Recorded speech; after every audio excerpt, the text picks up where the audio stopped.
We are back here on our TYT Richard Fowler Show live coverage with Congressman Tonko. Welcome to the show. Yeah, it's my pleasure to join you, Richard. One thing that stood out for you in the president's address tonight. The thing that stood out was the investment in America, the domestic agenda, bringing back an agenda that grows the economy and empowers the great middle-income community. You know, the president said the top has done very well. It's time to grow that purchasing power for the great numbers of us. And I thought that the whole incentive to bring back American jobs, what were once American jobs, providing those incentives, and then investing in education, Head Start, higher ed, minimum wage increase, the unemployment insurance extender, and skills development.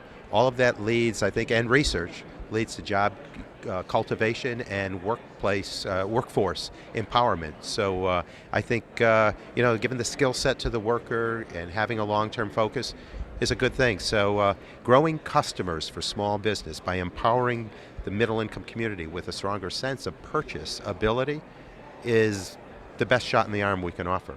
I think there seems to be a big contrast between the president's, what the president's asking for and what we've seen from Republicans in Congress who think the best way to grow the economy is sort of this trickle-down way, or we cut tax at the top and we fix all our issues that way. We've seen that as a theory from the late 70s or circa 80 to today, and it has only trickle-down pain, and so we need to be smart about how we invest here in the great middle-income community with skill sets that are for a futuristic economy, with education that empowers all, with research that leads to jobs because of the creation of not on the radar screen jobs today that will be developed into the future. So I think all of this is about innovation. It's about a vision that's laser sharp.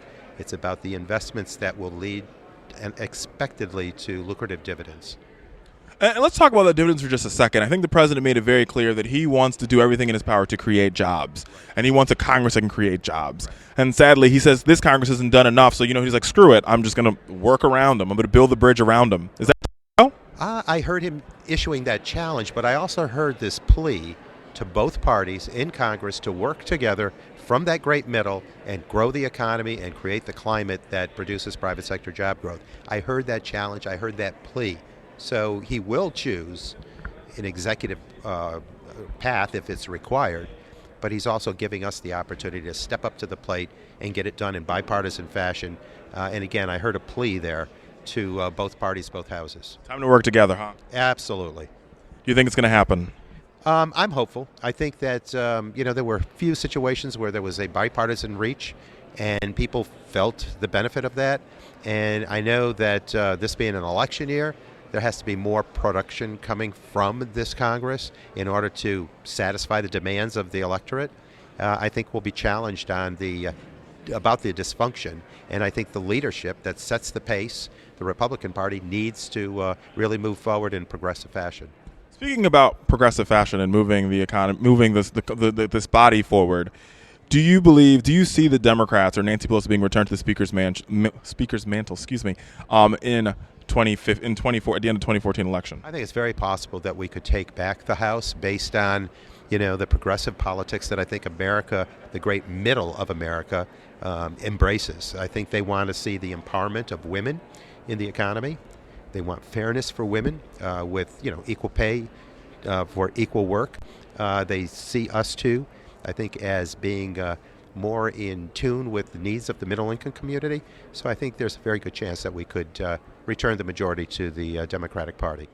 Now let's talk about this a second, because the president also talked about, in great detail, about this ideal of making sure that there's fair pay for women. Is that, and we saw Republican members of Congress stand for that. Well, I think that, there's an understanding that if you're working in the same setting with the same requirements, there ought to be remuneration that's equal. It's a standardized fit that is only addressing the fairness and the justice of the situation.